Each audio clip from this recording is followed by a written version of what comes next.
Hi you guys, welcome back to my channel. If you're new here, my name is Lindsay. I have a 2.5-year-old son named Lennix. So if you are new to my channel, I would love to have you. Please subscribe down below and hit that red button. So today I am going to make mandazi balls. I absolutely love baking in the kitchen. I love mandazi. However, I do feel like they are somewhat difficult and timely to make. However, I have mastered the recipe to the point that I have come up with an easier way to make them, and they only take about 30 minutes. So I thought I would share with you how to make it my way and to make it easier, faster, and delicious for you. So before I get started, I am just gonna go over the ingredients. There's only 5 ingredients in this whole recipe. So like I said, it's super simple, very easy the way I have come up with how to make this. So all you need is milk, sugar, baking powder, all-purpose flour, eggs, and then oil for frying. All right, so I am going to talk you through step by step as I make the mandazi, and what do you guys say? Let's go ahead and get started. So first I'm gonna start with 1 cup of milk.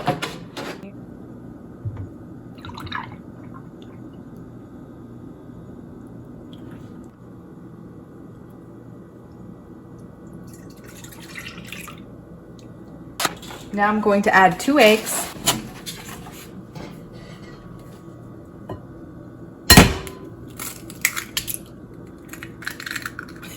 Now I'm going to add the other egg. Okay. Now I'm going to mix the eggs and the milk. Typically, I would separate the wet and dry ingredients. However, in order to show you a step-by-step today, I'm just going to go right ahead and mix the wet ingredients that I have so far. So I would do it on a low to medium speed, just to make sure that you don't, splash the eggs and milk all over. So you just want to do it until you see that all the eggs are completely mixed and blended together with the milk.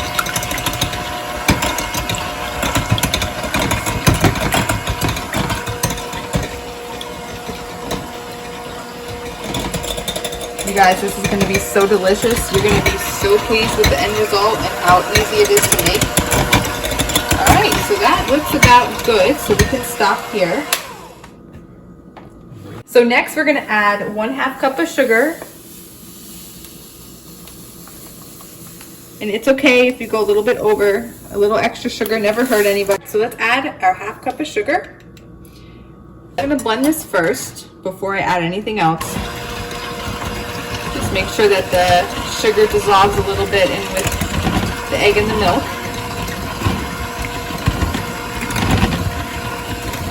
Small batch too, by the way. It can feed about 3 to 4 people. However, you can double the ingredients, triple, quadruple if you have a bigger party to feed. Now I'm going to add 2 cups of flour. So in order to prevent a big mess, I like to just use a spoon to scoop the ingredients in.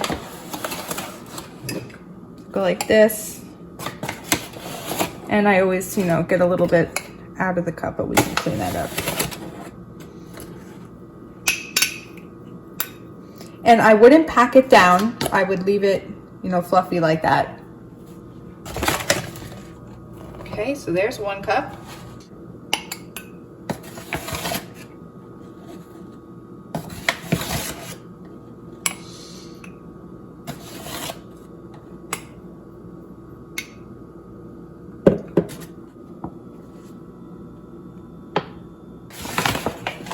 Alright, so again, I didn't pack this down, and I will add it to the wet mixture. Okay, we can go ahead and blend this. One of my recent vlogs was about keeping older traditions alive, and one of the things I talked about was like writing down your recipes and stuff and passing it on to your children and grandchildren. I feel like that's one of the things that have gotten lost over the years. So a lot of these Kenyan recipes I am trying to pass down to my son because my husband was born there. So I want my son to also have these recipes available for when he's older. So, it's fun to like show him how to make these things, and he does get involved with us. And I also have the recipe written down, so then that way he'll have it one day if he ends up wanting to make them for his children as well. Alright, so it is getting much thicker. You can pick up speed a little bit when you feel it get a little bit tougher to mix. Just making sure I get it all. I still see a few clumps in there.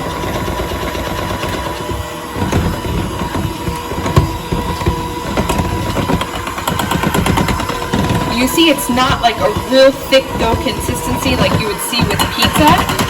So that's good. You want it this way. You do want it a little bit on the more liquid side. And what I'm going to do now is I'm going to pause the mixing, and I am going to add the oil to the pot. That way it is ready to go when this mixture is ready. That way we can plop it in for frying. My pot that I purchased at Target has the measuring lines on the inside, so I'm going to fill it to 5 cups. If you don't, you can add in, you know, using a measuring cup. So I'm going to first turn this on high. All right, so I actually am stopping at 3 cups. That should be enough, but depending on your party size and how much you're making, you can adjust accordingly. Okay, so lastly, I'm going to add a ½ teaspoon of baking powder to my mixture. I'm going to mix it with the mixer that I still have in there, and then that will be our final ingredient. So you do want to make sure you pack it down, wipe it on the side a little bit to make it even. There we go. So I'll go ahead and I'll mix this baking powder. The dough is much thicker now. You can feel it. Like I even have to hold the bowl a little bit. It's good though. It's not overly doughy, not like a pizza dough. It's like a medium type of mixture. All right, and then when you're done with this, you don't have to let it set or anything. You can go straight for putting it in the oil, what I'm going to show you how to do next, but I just wanted to add in there that you do not have to let the dough set for any period of time. I took out 2 spoons, and I am going to scoop 1 spoon with the black, and then I am going to use the silver spoon to scrape it into the oil. So essentially we're making like Mandazi balls. That's what you'll see. It will turn out into like a ball shape in the oil. The oil is starting to boil, which is perfect. It's exactly how we want it. And then once they are browned, you want to make sure they are brown on the outside. That way you can ensure they have cooked evenly all the way through.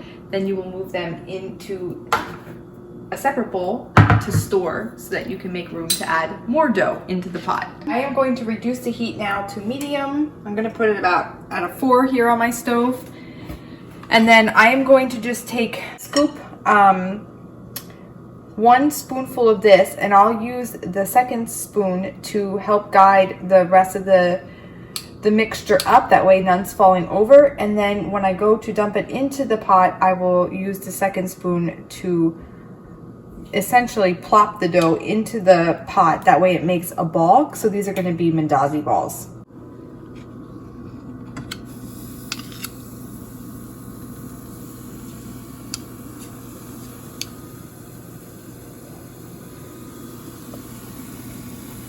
Alright guys, so this is what I have made so far, and I want to let you know I always take at least 1 and open it up just to make sure it's fully cooked inside. And as you can see, it has that nice spongy look to it. So I'm going to continue with the size that I'm working with now and add more to this bowl. But I always take 1 random, and that's how I can ensure that the rest of them are most likely finished as well. Putting Mandazi balls into the oil, and I just want to point out to you guys, like, they don't have to be perfect. If they're like asymmetric or whatever, they still taste really good. But keep in mind that the key is we are trying to work quickly and efficiently to get the same end product as you would with making Mandazis that take much longer. Okay, so I just try and take the excess dough and bring this up over the spoon here. Okay, and then we're gonna just slowly plop it into the oil like this.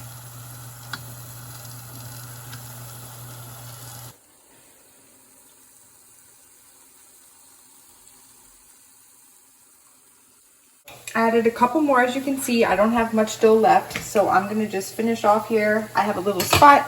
I'm gonna add some more dough too.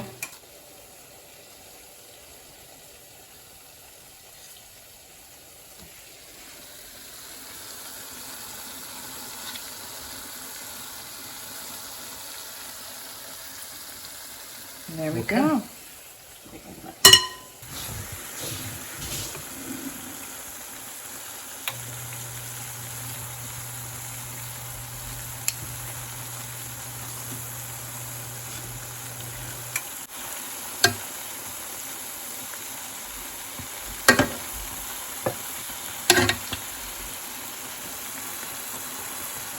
Alright guys, so that completes today's mandazi making. As you can see, it's so simple. You can add some powdered sugar, cinnamon, whichever you prefer. I personally like mine plain because it has sugar in it, but I just wanted to add that in there. If you wanted to add some on top, you could do that as well. I hope you enjoyed today's video. I will leave the recipe down below. Give it a try. It's so simple and easy. If you enjoyed today's video and want to see more like it in the future, please give this video a big thumbs up, subscribe if you're new, and until next time, we'll see you later. Bye guys.